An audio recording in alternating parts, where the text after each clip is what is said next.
I'm going to go through the trending survey just a little quicker than usual today. You can, of course, see the results of the survey on our website, where the report will be there. But the reason I'm going to go slightly quicker is because we're going to digest the survey results with a fantastic panel that we've assembled, who will be far more intelligent than me talking about the results. So let's get underway. So we conduct this survey every year around this time. We share the results, and it helps us to think about 2022 and where our buyers' minds are at. So here's just a graphic to show you roughly the makeup of the survey group that we bring together. Almost half of them have the title of travel manager, and there are other titles around and about. And as you can see here, although almost half of our buyers report through procurement, many report through different departments. And actually, we've seen a growth of a group called Other this year. Almost double the proportion than usual come into categories other than procurement, HR, finance, facilities, operations. So you can see here the titles that we see now include corporate services and supply chain services. And we'll be asking our panel shortly whether they think that's a trend of note. So in terms of the remit of those travel buyers that we survey, you can see that actually here in the UK and Ireland, a high proportion of them have global responsibility. That's a criteria that we see very often in UK travel buyers and travel managers. And we asked them their pre-pandemic spend, and you can see that our group is quite representative of a large, different variety of spend, shall we say. Now, at this point, I'm going to see if I can stop sharing for a moment, because my friend Ross is going to help me do a polling survey. So this is time for you to be interactive with me. I'm going to reveal the top 10 priorities that our buyers have indicated for 2022. And I want you to tell me where you think sustainability appears on the list. I'll give you a clue. Last year it was at number 4, and that was a rapid progression from number 10 the previous year. So where do you think sustainability ranked in our buyer priority list for next year? You've got a few moments to vote, and I'll reveal the results shortly. And I will tell you that the results surprised me a little, but a reminder, it came in 4th last year. So let us know where you think our buyers have ranked sustainability in their priority list for next year. Okay, so just all voting away. Ross will give us the result in just a moment, and then I shall reveal the answer. Brilliant. Thank you, Ross, top man. So the vast majority think that sustainability is in at number 2. Begs lots of questions, which you think is in at number 1. I'm going to have a guess at that myself. But so most of you think sustainability will be number 2 on the buyer priority list. So let me go back and screen share and see if I can show you. Bear with me one moment. Thank you for taking part in that survey for us. So let's see, here is the buyer priority list for 2022. And you can see actually that sustainability has stayed at number 4, which surprised me, I must say, because everything that we saw and heard from buyers suggested that it was the primary driver from the boardroom that they were looking at for their policies for next year. But if we take a look at how the positions varied versus the year before, you can see why that may be so. And the reason is because in at number 1 is a brand new entrant, which is, of course, managing the return to travel. A huge topic in itself, but it has taken the top position. And so without that, sustainability, of course, would have been further up. Equally, duty of care and safety and traveller wellbeing are an essential part of that managing the return to travel. So you can see why they've appeared just above. Now, the thing that I always say this time of year when we look at the buyer priorities survey results is that you cannot generalize or really average all of the buyers in the UK and Ireland. They all are managing different priorities, different strategic needs, but we need to aggregate and get an overall view somehow. So that's why we pulled together this survey. So sustainability stayed at number 4, and you can see that online booking tool optimization stayed at number 5. And we've talked about that a lot today. You can see that the online booking tool is the primary method by which we drive through the priorities that our buyers are looking for. Of course, something has to give. And so budget control did slip down 3 places to number 6. Once again, this survey and its results is available in a report on our website today. So please digest it at your leisure. So moving through the survey, we asked our buyers to tell us about those priorities in order, and you can see here the weighting, which gives you a slightly different view, and it shows that managing the return to travel and duty of care and risk management were actually almost joint first, and traveller wellbeing and sustainability were actually almost joint second, relatively speaking. Again, all of this data is there for you to absorb in the report. We asked our travel managers whether their online booking tool was ready to support against those priorities that they gave us. And 46% said that it was. Again, you may not be too surprised to hear this. The tools are going to have to manage huge complexity, and there is a lot of work to do to make sure they're tuned to give the right results. We asked on the bottom left, what percentage of your travel will be for internal meetings? And you can see that a quarter of travel spend is expected to be attributed to internal meetings versus a half before the pandemic. And again, indexed to 2019 volumes, that index that we keep clinging to, what did our buyers expect travel spend to be for 2022? And you can see that the highest scoring answer was a quarter to 50% decline, with further information from our buyers suggesting that most were expecting about half of 2019 spend in 2022. A reminder that the survey was conducted in the last 2 weeks of November, before Omicron came hurtling towards us.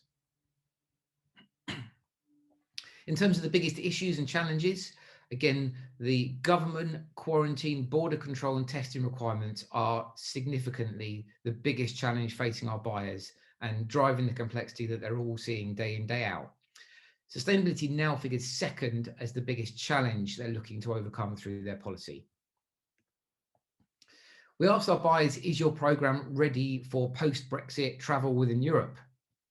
And 54% said that it was. Just to give you an indication, the question we asked last year, just before Brexit was finally unfurled, it was 55%. So our buyers and travel programs are about as ready as they were this time last year, which is not completely ready. And that's, of course, because we haven't seen travel volumes return in any great number yet. When those numbers do come through, perhaps we'll see the readiness for this kind of travel tested further. So COVID-19 aside, we asked which factors would negatively impact confidence levels for business travel in 2022. And by far the overriding reason was the complexity of global government and border restrictions. We can't understate how much this is playing a part in the complexity of the return to travel. And we heard from Marcus earlier today how TMCs are going to be needed more than ever to help buyers and travellers and stakeholders manage that complexity. We also asked our buyers by age group of their travellers, what was their propensity and confidence to travel? Now, this is quite a busy slide and you'll see the detail again in the report. But broadly speaking, when we show that in a more simplistic way, which of our traveller groups have high confidence to travel? When we asked last year, the younger travellers were much more confident than the older travellers. That's equalled out this year, so that the confidence to travel is more or less uniform by age type, at least simplifying the task ahead, we hope. But the overall confidence level is still relatively low. Okay, so I'm going to speed along because I want to bring my brilliant panel along. We always ask our buyers what their propensity to tender by category is for the coming year. And accommodation is the category which they have the most propensity to go out to RFP next year at 24%. We'll just break down two of those categories further for you. In TMC and accommodation, this is how we've trended over the last 5 years. So you can see that accommodation actually came down to just 10% propensity to tender in 21-22, and now that's risen back up to 21%. The TMC number hit an all-time low last year of 16% expecting to tender for RFP, and we've seen that rise to more like a quarter of our corporates looking to tender their TMC next year. Sustainability. We asked our buyers what criteria they look for from their suppliers, and 40% said that they don't currently require suppliers to meet sustainability targets within their selection process. You can see here some of the different criteria that our buyers are looking for, and 19% of all of our buyers said that they require their suppliers to be working to science-based targets. And we expect that number to be increasing year on year. I realise I'm rattling through. I apologise for my pace, but I want to get to my panel. I think the most interesting question we ask in our survey is right here. Does your policy allow you to book a higher cost but more sustainable travel option for air? On the left-hand side, this year, 36% of buyers said that their travel policy would allow a more sustainable but higher cost option to be booked and still be within policy. And on the top right, you can see how that answer has trended over the last 3 years. When we first asked the question back in 19, only 17% of policies would allow that.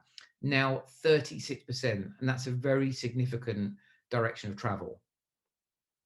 Equally, you can see the number of our companies who monitor air travel related emissions has risen to 91%. Now, for the first time this year, we also asked the same question in terms of ability to book a more sustainable option for our ground transport providers. And 47% of buyers said that yes, they would allow a more sustainable option that was higher cost to be booked. It's a very significant number. Nearly half of policies allow an option to be booked that is more sustainable and yet higher cost.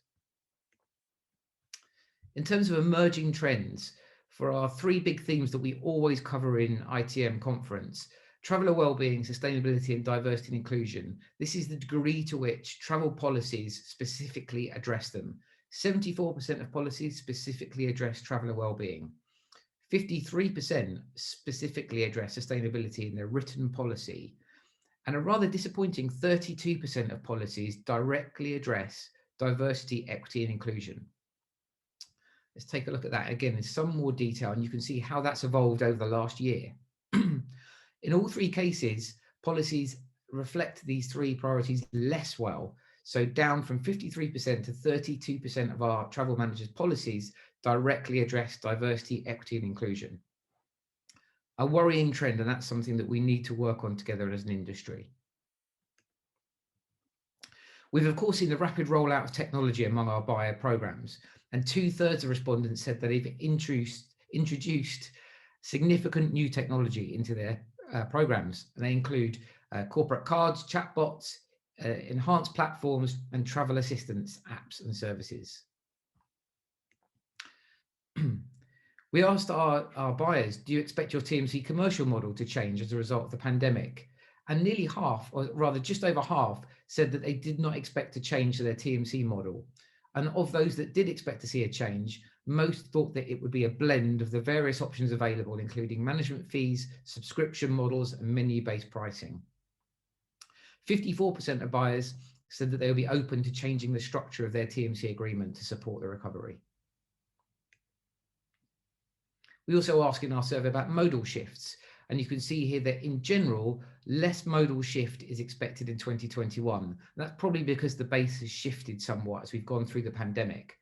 But a very interesting 58% still expected to see a modal shift from air to rail for short haul journeys.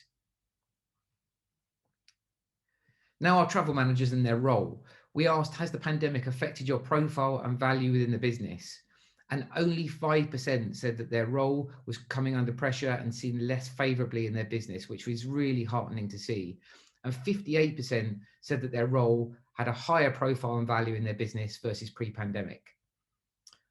We asked how many of our travel managers were actively involved in a company's conversation about the value and return on investment of in-person meetings. And over 1/3 of travel buyers said that they were actively involved in that conversation in their company.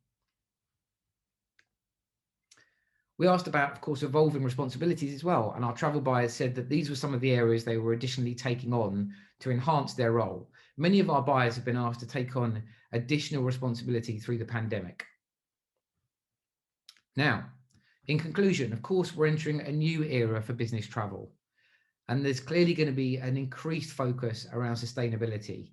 Although it only appeared at the same position of 4th in our survey, all of our buyers said that pressure from boardroom means that any return to travel will need to be a sustainable return. It's clear to us that we have a lot of work to do to optimize and support diversity, equity, and inclusion in our travel programs.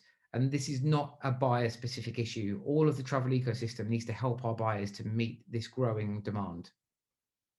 Travelers, of course, want to be increasingly treated as an individual. And now is the time to showcase the value the strategic value of the travel and meetings activity. So those are the conclusions of our survey and report. And now it's time to bring in my group of experts to talk about the results of the survey. So I'm just going to stop sharing briefly while we're bringing our esteemed panel. Here they come. So welcome, panel. It's brilliant to see you. Thanks for having us, Scott. So I'm delighted, of course, to be joined by Nikki Parsons, who's Global Director of Travel at Arcadis. Hi, Nikki. Hi, Scott. And Amy Taylor, Senior Director of Product Strategy at SAP Concur. Hey, Amy. Hi there. And of course, Shelley Fletcher-Bryant, who's Senior Director of Sales and Client Management at Advito. Hello, Shelley. Hi, Scott. Hi, everyone. So you've seen the results. We gave you guys a sneak preview so that you wouldn't be caught on the hop with our survey results. And I just want to start at the beginning, where it was suggested that a number of our buyers have actually seen their reporting lines change during the pandemic. And I'm going to put this maybe to you first, Shelley, if you wouldn't mind. Is this a phenomenon which has happened because of changing organizational structure, do you think, or is this a blip? I think changing organizational structure, but I also think because travel has all of a sudden more than ever become high on everybody's priority list, because travel was the one of the biggest things, of course, that was affected during the pandemic. So suddenly lots of different departments had a stake in travel that maybe didn't have such a big stake before. So what we've seen in the conversations we've had with our clients and people who we're working with is that they are seeing kind of structural changes within the business that they believe to be long-lasting changes, not just happening for now. And they perceive it as being as a result of the increased focus on travel and the importance that travel now has, and that understanding of duty of care and wellness, and of course sustainability and other aspects. It's under much more of a laser focus, I would say, which is potentially giving it more prominence and changing those reporting lines. Interesting stuff. We'll watch that trend with interest. And I wondered, for you, Nikki, we saw a new entrant in the buyer survey, #1 position, managing the return to travel. For buyers, has this changed the way you're KPI'd, or is that still to come, do you think? And what items have slid off the table to make room for it? Yeah, I think it's an interesting one to look at. I think some of those standard KPIs still apply. I think we'll always be targeted on managing a responsible return to travel, both fiscally and from a sustainability standpoint. But for sure, what's changed is that year-over-year comparison and year-over-year reductions that we've always been targeted. I think as much as we'd like to get away from it, I think you're going to see a lot of companies using sort of 2020 and 2021 like in a financial sense, like a run rate. Well, you managed to get the results that we did as a company by spending that much less. Therefore, 19 isn't the benchmark. Is 2021? Can we do that? So, I think there's a lot of CFOs looking at that right now. So, but within that, for sure, customer satisfaction, health and safety, duty of care, sustainability. And certainly for all companies, retention and staff engagement is incredibly important as everyone's trying to manage the big quit or the great resignation, as we're hearing as well. So I think there's certainly some new KPIs that will start to come in. Agreed. It's such a fascinating topic to look at how we paint our success measures for the future. I wonder, maybe for you, Amy, we saw, as I mentioned, sustainability maintained its 4th spot, albeit that we had that new entrance at returning to travel. Any return to travel has got to be sustainable travel, though, hasn't it? Yes, absolutely agree. And I was really interested to see the results of the poll, actually, with the audience rating sustainability or expecting sustainability to come in at #2. And when I looked at the top priorities, what really struck me was, I think, that buyers are managing the return to travel in a sustainable way. And I use sustainable in the term of the UN's Sustainability Development Goals, because that covers things like good health and well-being. It covers things like partnerships to meet the goals, as well as the climate action component. So I think we see those UN SDGs represented in multiple places on that priority list. Yes, agreed. And I wonder, maybe for you, Shelley, it seemed that budget control slipped down the list noticeably, with return to travel and sustainability sort of shooting up. So this is a good time for suppliers to increase their prices, yes? Where I think this potentially plays a really key role, and I think this was reflected in some of the other results that we saw about potentially within policy enabling people to make more sustainable choices that could potentially be a more expensive choice. So I think that budget control piece has been maybe a little overshadowed with well-being, duty of care, return to travel. All of those aspects are key. And of course, travel we know has been limited during this period. So the control around budget has maybe had less of a focus. However, that I don't think that's going to stay at that position. I think that's going to creep back up soon. I think budget is always going to be an important factor. But what I find really encouraging are those results around the potential to spend more when booking a trip if you could potentially book a more sustainable option. And I'd like to think that's a trend that we'll continue to see. So there's always going to be some arbitration between cost and carbon. And I think we're starting to see the first signs of that in these survey results, which maybe we haven't seen before. So I think this is a positive step, and we'll see how this plays out. Yeah, and Shelley, just to add to that, I mean, we've seen in the consumer space for quite some time that consumers are willing to pay more for sustainable products. I think there was a Nielsen poll probably about 6 years ago that ranked, particularly within millennial groups, 72% of millennial consumers were willing to pay more. And as we've seen, Scott, time and time again, people's expectations from the consumer world gradually filter into business. And I wonder if that's some of what we're seeing now. Agree. And I wonder as well, Amy, moving on to one of the other results we got around half our buyers saying that their online booking tool wasn't quite ready to deliver against those priorities. Of course, not all booking tools are the same, but can you talk us through some of the challenges and developments that need to be solved there, Amy? Yeah, absolutely. I mean, there's a few things really. So I guess the first piece is from an online booking tool perspective, in terms of the strategy, is to think about where we can add the most value and where it's best to partner with somebody else in the supply chain to create that value for the customer. So if we think about border controls and quarantine requirements, we've created a traveller resource centre that is open to anyone, whether they're our customers or not. But we've also partnered with duty of care providers who are the experts in those fields. But there's other areas, particularly around sustainability, to pick up on one of the findings you had in relation to modal shift. So we saw from those findings that people are looking to switch from plane to train.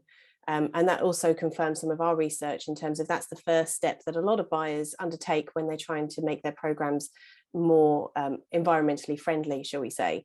But the rail distribution landscape makes that really, really challenging for people in the supply chain. So very often the TMC has to have a license with the rail operator.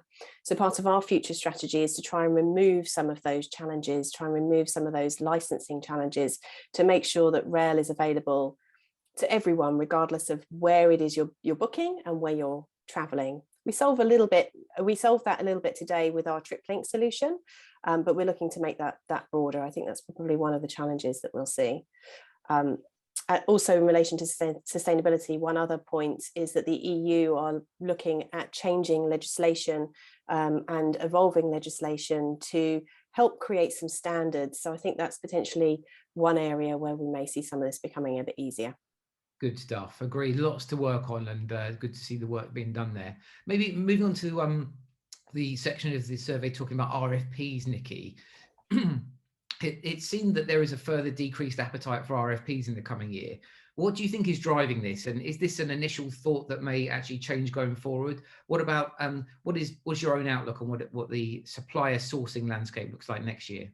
Yeah, I think it's really interesting. I think it's fair to say there was a lot of discussion about this already, wasn't there? I think we were all talking about, do we really want to do these annual RFPs anymore? Does it make sense? Well before COVID. So I think now couple that previous discussion now with a lot of uncertainty for a lot of companies, I think, about what will travel look like going forward. Is our past performance in any way indicative of future? And therefore, what are we really RFPing? What are we looking to achieve? Are we really thinking we can change a unit cost? Or, I think until we can sit in front of a supplier and honestly and transparently tell them this is what we can offer you and this is the mutual benefit for both parties through an RFP, I think you will get that uncertainty because it's a lot of time and effort that goes into RFPs. So I'm not necessarily surprised to see that. I think for sure it will come back, but it might be different. And I think hopefully we'll take all of the good practices and discussions we'd had before, realize now the time that we've saved by not doing them, and then come up with maybe a new model in some areas. Sounds good to me. There's lots of work to be done there. I know that, Shelley, you'll have a view on that too, but I wonder, just in the interest of time, thinking about that sustainability question again, fascinating the increased proportion of policies that are enabling a sustainable choice to be made, even if it's increased costs. So you work with lots of companies having this question and debate internally. Are we seeing an acknowledgement and acceptance that we'll have to pay more for better choices? Yes and no, I would say. I would say it's a mixed bag, if we're being completely honest. I think there is definitely a desire to consider sustainable options, but I think there are still a lot of companies for whom lowest logical airfare is still the driving factor. So I think this is going to take some time to evolve. What I will say is that the core component of this really is having accurate reporting, accurate data, so that you can make then decisions not only on the more carbon efficient option or the more sustainable option, but also really evaluating what that cost impact is, because a more sustainable choice isn't always a more expensive choice. It is perceived to be, and of course it can be, but it isn't always the case. So our recommendation would be to have really accurate data, review and understand your position, and then make that choice, understanding that there may be a cost impact, but it may be positive or negative. So it's about looking at it in the whole, both carbon and cost together. Yeah, that's really well put. It's not black and white, is it? It's not a question of saying it's fine, it costs more, you can book it. There's a nuance in there somewhere. And if I can add, Scott, as well, I think there's an element that we don't need to be passive in this as well. I think we've seen a fair amount of proactive behavior by corporates as well, coming together and signaling a buying demand, because that's what we're desperate for in this space in a lot of areas, is that collective signal that we're ready to purchase this. And once we do that, we get the economies of scale and we can start to bring that unit cost down. And I think SAF's probably the best example of that.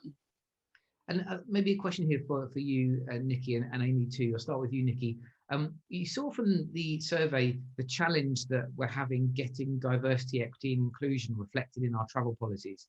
What kind of challenges are faced by a travel manager when you're looking to address and support those initiatives within the policy itself? Yeah, look, I will freely admit I'm one of those travel managers. I struggle with this. I just wrote a new policy with my new company over the last year or so. And I find it difficult to translate the theory and the best practice into my document, honestly.